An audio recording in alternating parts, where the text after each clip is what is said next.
ఓం గం గణపతియే నమః. యూట్యూబ్ ప్రేక్షకులకు నమస్కారం. చాలామంది నన్ను అడిగే ప్రశ్న ఏంటి అంటే, మాకు కాబోయే భాగస్వామి దూర ప్రదేశాల నుండి వస్తారా, దగ్గర ప్రదేశం వాళ్ళు వస్తారా, అయిన వాళ్ళు అవుతారా, లేకపోతే కాని వాళ్ళు ఎవరైనా దూరపు చుట్టాలు ఏమన్నా అవుతారా, లేదు అని అంటే ఏ దిశ నుండి ఎక్కువగా వస్తారు అని చెప్పేసి చాలామంది అడుగుతూ ఉంటారు. దానికి నేను ఒక విధానం చెప్తానండి. ఈ విధానంలో గనక చూసుకుంటే మీ భాగస్వామి ఎక్కడి నుండి వస్తారు, ఏ దిశ నుండి వస్తారు, వాళ్ళు దగ్గర వాళ్ళు అవుతారా, అంటే దూరంగా నివసిస్తారా, దగ్గరగా నివసిస్తారా అనేటువంటి విషయాన్ని మీరే గమనించుకోవచ్చు. కాకపోతే ఈ విధానాన్ని మీకు న్యూమరాలజీ విధానం ద్వారా మీకు చెప్పబోతున్నాను. కాబట్టి మరి ఈ పద్ధతిలో ఏం చేయాలి ఏంటి అంటే ఏం లేదండి, మీ డేట్ ఆఫ్ బర్త్ ఒక్కటి ఉంటే సరిపోతుందండి. న్యూమరాలజీలో టైంతో పని ఉండదండి, ప్లేస్ ఆఫ్ బర్త్తో పని ఉండదు. న్యూమరాలజీలో మనకు కావాల్సింది ఏంటి అంటే డేట్ ఆఫ్ బర్త్. మీ డేట్ ఆఫ్ బర్త్ని బట్టి మీరు క్లియర్గా ఇప్పుడు నేను చెప్పే విధానంలో ఒక్కసారి చూడండి. దీనిలో ఆల్రెడీ పెళ్ళైన వాళ్ళు కనుక చూసుకుంటే ఈ విధానంలో కనుక సేమ్ వచ్చింది అని అంటే కింద కమెంట్ రూపంలో తెలియజేయండి. మీరు చెప్పినట్టే వచ్చిందండి, లేదండి ఇది వేరే జరిగిందని చెప్పండి. ఇలానే రావాలని 100% ఇలానే ఉండాలన్న రూల్ అయితే లేదండి. అవకాశాలు ఎంతవరకు ఉంటాయి అంటే అవకాశం దక్షిణ దిశగా వస్తారా, ఉత్తర దిశగా వస్తారా అనేటువంటి అవకాశం చెప్పడం కోసం చేస్తున్నటువంటి వీడియో. కాబట్టి ఈ వీడియో పూర్తిగా చూడండి. నచ్చితే మాత్రం సబ్స్క్రైబ్ చేసుకోండి, అలానే నలుగురికి షేర్ కూడా చేయండి. ఇది మీకు ఒక ఎగ్జాంపుల్ డేట్ ఆఫ్ బర్త్ అండి. ఇది నేను ర్యాండమ్గా తీసుకున్నటువంటి డేట్ ఆఫ్ బర్త్. ఈ డేట్ ఆఫ్ బర్త్ నేను ఎంత తీసుకున్నాను అంటే 23/4/1995.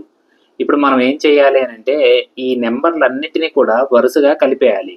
అంటే 2 + 3 + 0 + 4 + 1 + 9 + 9 + 5 ఇవి మొత్తం యాడ్ చేస్తే మనకి 33 వచ్చిందండి. ఈ 33ని న్యూమరాలజీలో ఎప్పుడూ కూడా మనకి సింగిల్ డిజిట్ 1 to 9 మాత్రమే ఉండాలి నెంబర్స్. కాబట్టి ఈ 33ని ఏం చేశాను అని అంటే 3 + 3 = 6 ఇది వచ్చింది కదండి. ఇది గుర్తుపెట్టుకోండి. దాని తర్వాత మీరు ఏం చేస్తారంటే ఇలా నేను చెప్పినట్టుగా ఒక బాక్స్ 1 2 3 4 5 6 7 8 9 10 11 ఇలా 11 ఉన్నటువంటి ఇలా 11 నెంబర్స్ తోటి ఒక బాక్స్ తయారు చేయండి. అంటే ఈ బాక్స్ కింద మీకు ఏ నెంబర్ అయితే వచ్చిందో అంటే మీకు ఏమొచ్చిందండి ఇక్కడ ఈ 6వ నెంబర్ ఏదైతే వచ్చిందో ఈ 6వ నెంబర్ ఉంది కదా, ఈ 6వ నెంబర్ని ఈ 1 కింద రాయండి. ఎగ్జాక్ట్గా ఈ 1 కింద రాసినప్పుడు చూడండి 6 7 8 9 ఒక్కసారి మనకి 9 అయిన తర్వాత మళ్ళీ 1 దగ్గర నుండి స్టార్ట్ చేయండి. 1 2 3 4 5 6 7 ఈ కరెక్ట్గా ఈ 11వ బాక్స్ కింద 7 ఉంది కదండి. ఇది గుర్తుపెట్టుకోండి మీరు. ఇలానే ఇంకొక ఎగ్జాంపుల్ ర్యాండమ్ చార్ట్ తీసుకుంటానండి. డేట్ ఆఫ్ బర్త్ వచ్చే వరకు 11/12/94 ఇది మీకు అర్థం కావడం కోసం చెప్తున్నానండి. ఇవి మొత్తాన్ని కూడా ఇలా యాడ్ చేయండి. 1 + 1 + 1 + 2 + 1 + 9 + 9 + 4 మొత్తం కలిపితే మనకి 28 వస్తుందండి. 28 వచ్చింది. మనకి సింగిల్ డిజిట్ ఉండాలి కాబట్టి 2 + 8 = 10 అయింది. మనకి సింగిల్ డిజిట్ 1 to 9 ఉండాలి కాబట్టి 1 + 0 = 1 అని ఉంది. చూసారు కదా. దీన్ని మళ్ళీ సేమ్ ఇందాట్లాగా ఒక 11 బాక్సులు 1 2 3 4 5 6 7 8 9 10 11 ఈ 11th ప్లేస్ మనకి ఇంపార్టెంట్ అండి. ఈ 1 కింద ఎగ్జాక్ట్గా మీకు ఏ నెంబర్ అయితే వచ్చిందో ఇక్కడ 1 వచ్చింది కదా, ఈ నెంబర్ ఎగ్జాక్ట్గా ఇక్కడ రాయండి. ఇందాక ఏం చేసాము, ఇక్కడ 6 వచ్చిందండి, ఈ 6ని ఇక్కడ రాసాము. ఇప్పుడు ఏమైంది మనకి 1 వచ్చింది. ఈ 1ని ఎగ్జాక్ట్గా దీని కింద రాశానండి.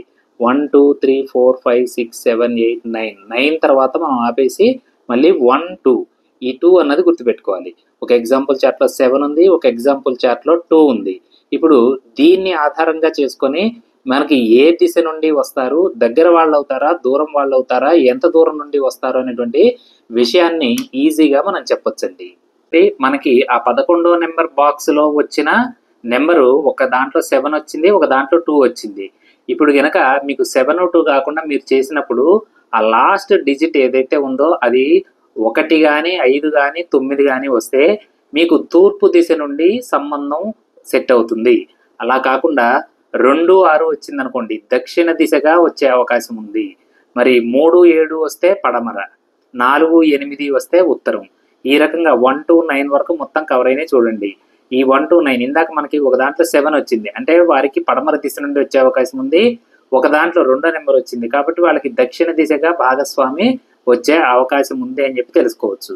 మరి ఎంత దూరంలో ఉంటారు ఏంటి అని తెలుసుకోవడానికి ఏమన్నా విధానం ఉందా అంటే సేమ్ ఇవే నెంబర్ను ఉపయోగిస్తూ ఇంకొకటి చూపిస్తాను చూడండి. మీకు ఈ లాస్ట్ డిజిట్ కనుక 1, 4, 7 వస్తే బాగా దూరం సంబంధం అవుతుంది. దూరం సంబంధం అంటే అర్థం ఏంటి? 100 కిలోమీటర్లు లేదా 200 కిలోమీటర్ల దూరంలో సెట్ అయ్యేటువంటి అవకాశం ఉంది. పైగా దూరం వారు ఏమాత్రం కూడా రిలేషన్‌షిప్‌లో అయ్యే అవకాశాలు తక్కువగా ఉంటాయి. అలా కాకుండా 2, 5, 8 వచ్చిందనుకోండి, బాగా దగ్గర సంబంధం అంటే మేబీ ఉన్న ఊర్లోనే అయ్యుండాలి. లేదు అంటే అయిన సంబంధాలు ఏమన్నా ఉంటే వారు కూడా సెట్ అయ్యే అవకాశం ఉంది. అలా కాకుండా మీకొచ్చే లాస్ట్ డిజిట్ 3, 6, 9లో ఉంటే కొంచెం దగ్గర సంబంధాలు అంటే కొద్దో గొప్పో రిలేషన్‌షిప్ అన్నా ఉండాలి. లేదు అనంటే మీ ఊరు నుండి 50 నుండి 100 కిలోమీటర్ల లోపుగానే వివాహం సెట్ అవ్వడానికి అవకాశం ఉంది. ఈ రకంగా మనం ఈ న్యూమరాలజీని ఈ రకంగా వాడుకొని మీకు వచ్చేవాళ్ళు దగ్గర వాళ్ళవుతారా? దూరం వాళ్ళవుతారా? ఏ దిశ నుండి వస్తారు అనేటివి తెలుసుకునేటువంటి విధానం. ఈ విధానం గనక మీకు నచ్చితే తప్పనిసరిగా సబ్స్క్రైబ్ చేయండి.